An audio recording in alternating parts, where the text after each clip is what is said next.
वाक्य है वो सत्यमेव जयते। और भगवान राम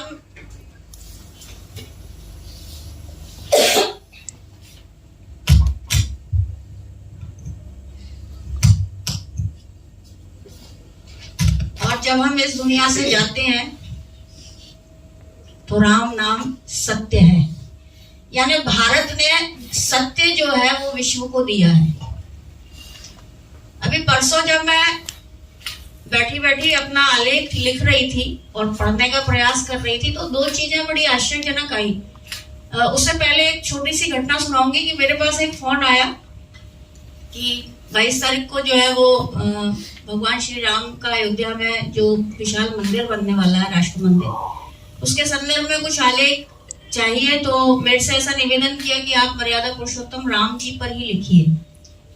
तो एक आलेख मैंने उस समय भी लिखा था जब शिलान्यास हुआ था 5 अगस्त। तो उसको जब मैंने देखा तो 22 और 5 का जब मैंने जोड़ किया तो मैंने कहा ये संयोग है या वास्तव में जो प्रबुद्ध जन है उन्होंने इस तरीके का योग स्थापित किया है कि 22 और 5 का जब हम योग करते हैं 2 और 2 4 और 5 9, भगवान राम जो है वो 9वीं को जन्मे।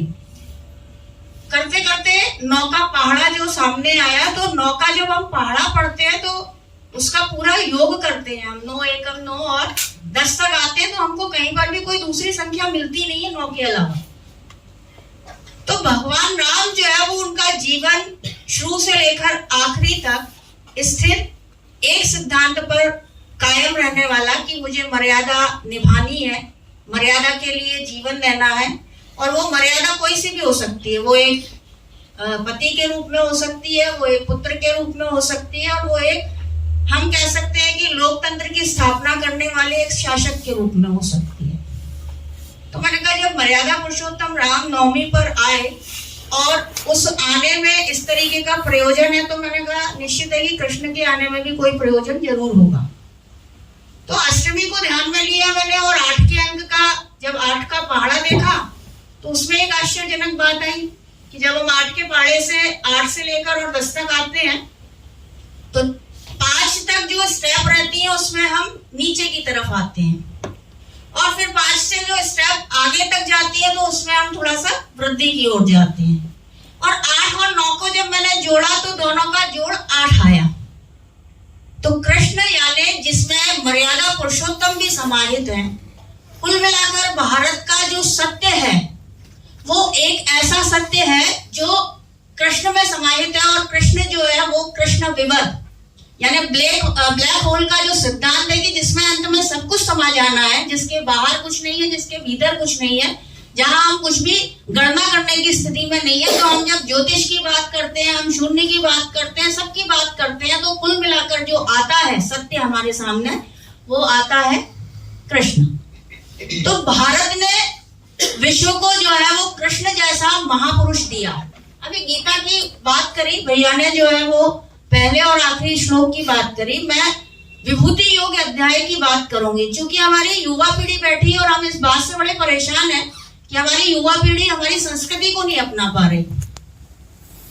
तो मुझे ऐसा लगता है कि हर समय में, हर कालखंड में कुछ चीजें विशेष महत्व रखती हैं। भाषा विशेष महत्व रखती है। अगर वो संस्कृत को नहीं समझ पा रहे तो हम उसको उसकी भाषा में समझाएं। तो जब विभूति योग अध्याय की मैंने प्रतिदिन अध्याय का पाठ करते हैं हम और ऐसे ही करते हैं, लेकिन चूंकि ये विषय आया तो उस दृष्टि से जब पढ़ा तो मुझे ऐसा लगा कि विभूति योग अध्याय में पूरा जो हमारा वर्गीकरण है, जो वैज्ञानिक दृष्टि से हम वर्गीकरण पढ़ते हैं, वो पूरा का पूरा उसमें दिया हुआ है। भगवान विभूति योग के नाम से जिन जिन चीजों का उल्लेख कर रहे हैं वो हम विज्ञान में पढ़ते हैं वर्गीकरण के माध्यम से। उन्होंने पूरी सृष्टि का जो है वो वर्गीकरण किया है और ये बताया है कि पूरी सृष्टि में आदि जो तत्व है वो क्या है।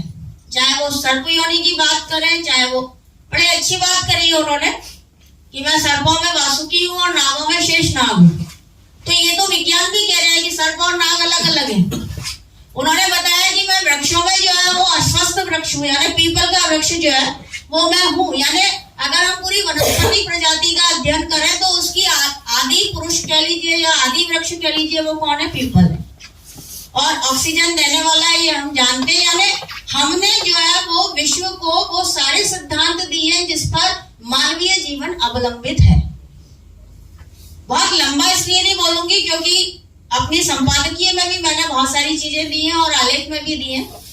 सारा कुछ स्पष्ट इसलिए नहीं करूंगी क्योंकि पढ़ने की जिज्ञासा खत्म हो जाएगी, लेकिन ये बात कहने के लिए मुझे यहाँ तक कुल मिलाकर मैं ये कहूंगी कि कृष्ण की प्रेरणा जो है वो मुझे यहाँ तक लाई, क्योंकि कल तक मेरी स्थिति ये नहीं थी कि मैं राष्ट्रीय संगोष्ठी में आ पाऊं। तो एक आत्मबल देना, चेतना देना, ये सब जो है वो भारत ने ही सिखाया है विश्व को, और मुझे ऐसा लगता है कि इसके बिना शायद जीवन और सृष्टि दोनों ही अधूरी है। सत्यमेव जयते ये भारत का मूल मंत्र है।